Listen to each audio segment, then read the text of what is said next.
Santo do dia 7 de março, Santa Perpétua e Santa Felicidade. Estas duas santas morreram martirizadas em Cartago, África, em 7 de março do ano 203. Perpétua era uma jovem mãe de 22 anos que tinha um bebê de poucos meses. Pertencia a uma família rica e muito estimada por toda a população. Enquanto estava na prisão, a pedido de seus companheiros mártires, foi escrevendo um diário de tudo o que ia acontecendo. Felicidade era uma escrava de Perpétua.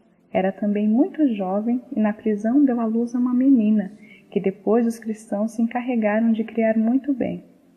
As acompanharam em seu martírio alguns escravos que foram aprisionados junto com elas, e o catequista, o diácono Sátoro, que as havia instruído na religião e as tinha preparado para o batismo. Sátoro não foi preso, mas ele se apresentou voluntariamente.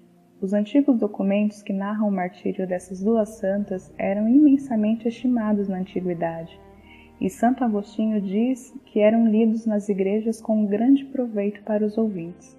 Esses documentos narram o seguinte: no ano 202, o imperador Severo mandou que os que continuassem sendo cristãos e não quisessem adorar aos falsos deuses tinham que morrer.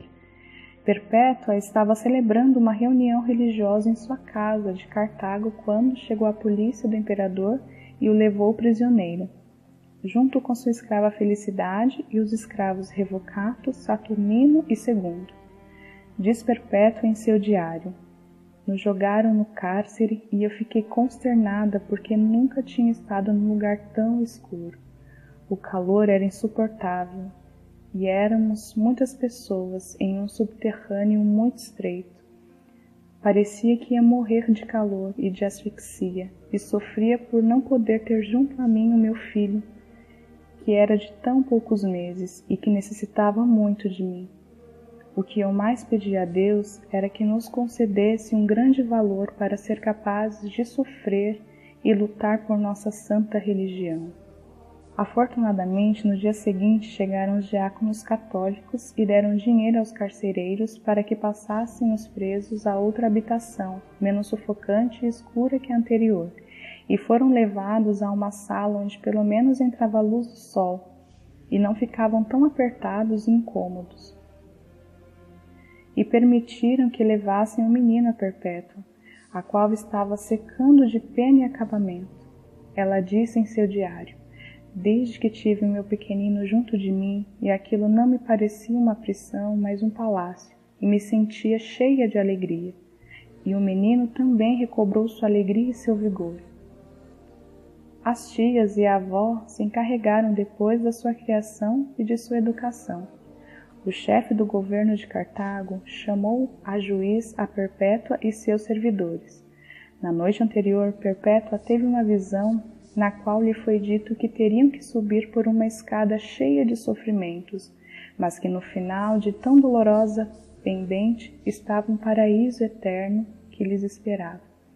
Ela narrou a seus companheiros a visão que tinha tido e todos se entusiasmaram e se propuseram permanecer fiéis na fé até o fim.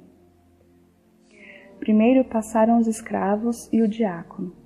Todos proclamaram diante das autoridades que eles eram cristãos e que preferiam morrer antes de adorar a falsos deuses. Logo chamaram a Perpétua. O juiz lhe rogava que deixasse a religião de Cristo e que se passasse à religião pagã, e que assim salvaria sua vida, e recordava que ela era uma mulher muito jovem e de família rica. Mas Perpétua proclamou que estava resoluta a ser fiel até a morte à religião de Cristo Jesus. Então chegou seu pai, o único da família que não era cristão, e de joelhos lhe rogava e lhe suplicava que não persistisse em chamar-se cristã, que aceitasse a religião do imperador, que o fizesse por amor a seu pai e a seu filhinho. Ela se comovia imensamente, mas terminou dizendo-lhe: Pai, Como se chama esta vasilha que há aí na sua frente? Uma bandeja, respondeu o pai. Pois bem, essa vasilha deve ser chamada de bandeja, e não de pote ou colher, porque é uma bandeja. E eu sou cristã, não posso me chamar pagã, nem de nenhuma outra religião, porque sou cristã e quero ser para sempre. E acrescenta o diário escrito por Perpétua. Meu pai era o único da minha família que não se alegrava porque nós íamos ser mártires por Cristo.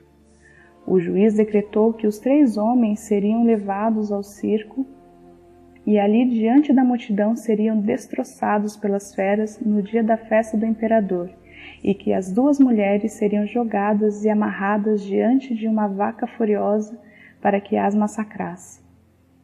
Mas havia um inconveniente, que Felicidade ia ser mãe, e a lei proibia matar uma mulher que ia dar à luz. E ela, sim, desejava ser martirizada por amor a Cristo. Então os cristãos oraram com fé, e Felicidade deu à luz uma linda menina, a qual foi confiada a cristãs fervorosas, e assim ela pôde sofrer o martírio. Um carcereiro debochava dizendo: agora se queixa pelas dores do parto? E quando chegarem as dores do martírio, o que fará? Ela respondeu-lhe: agora sou fraca, porque sofre a minha pobre natureza, mas quando chegar o martírio, a graça de Deus me acompanhará e me encherá de força. Aos condenados, a morte permitia que fizesse uma ceia de despedida. Perpétua e seus companheiros converteram sua ceia final em uma ceia eucarística. 2 santos diáconos levaram a comunhão a eles e, depois de orar e de animar-se uns aos outros, se abraçaram e se despediram com o beijo da paz. Todos estavam animados, alegremente dispostos a entregar a vida para proclamar sua fé em Jesus Cristo. Os escravos foram jogados às feras que os destroçaram e eles derramaram assim valentemente seu sangue por nossa religião. Antes de levá-los à praça, os soldados queriam que os homens entrassem vestidos de sacerdotes dos falsos deuses e as mulheres vestidas de sacerdotisas das deusas dos pagãos. Mas Perpétua se opôs fortemente e ninguém quis colocar vestidos de religiões falsas. O diácono Sátoro tinha conseguido converter ao cristianismo a um dos carcereiros chamado Pudente. E disse-lhe: para que vejas que Cristo sim é Deus, te anuncio que serei jogado a um urso feroz, e essa fera não me causará dano algum. E assim sucedeu, o amarraram e aproximaram da jaula de um urso muito agressivo. O feroz animal não quis fazer-lhe nenhum dano, e ao contrário, deu uma tremenda mordida no domador que tratava de fazer com que se lançasse contra o santo diácono. Então soltaram a um leopardo e este com uma dentada destroçou a Sátoro. Quando o diácono estava moribundo, untou com seu sangue um anel e o colocou no dedo de Pudente, e este aceitou definitivamente tornar-se cristão. Perpétua e Felicidade foram envolvidas dentro de uma malha e as colocaram na metade da praça, e soltaram uma vaca bravíssima, a qual as chifrou sem misericórdia. Perpétua unicamente se preocupava por ir arrumando a roupa de maneira que não desse escândalo a ninguém por parecer pouco coberta, e arrumava também os cabelos, para não parecer despenteada como uma chorona pagã. As pessoas, emocionadas ao verem a valentia dessas 2 jovens mães, pediu que as tirassem pela porta onde iam os gladiadores vitoriosos. Perpétua, como voltando de um êxtase, perguntou: e onde está a tal vaca que ia nos atacar? Mas logo esse povo cruel pediu que voltasse a trazê-las e que cortassem-lhe a cabeça diante de todos. Ao saber dessa notícia, as 2 jovens valentes se abraçaram emocionadas e voltaram à praça. Felicidade teve a cabeça cortada com uma machadada, mas o carrasco que tinha que matar Perpétua estava muito nervoso e errou o golpe.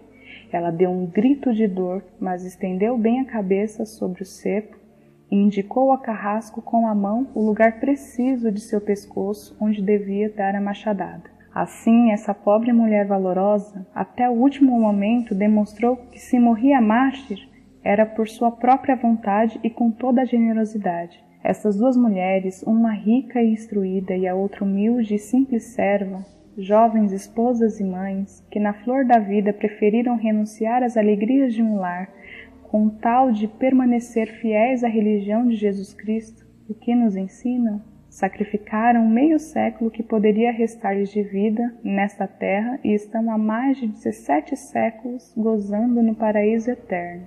Santa Perpétua e Santa Felicidade, rogai por nós.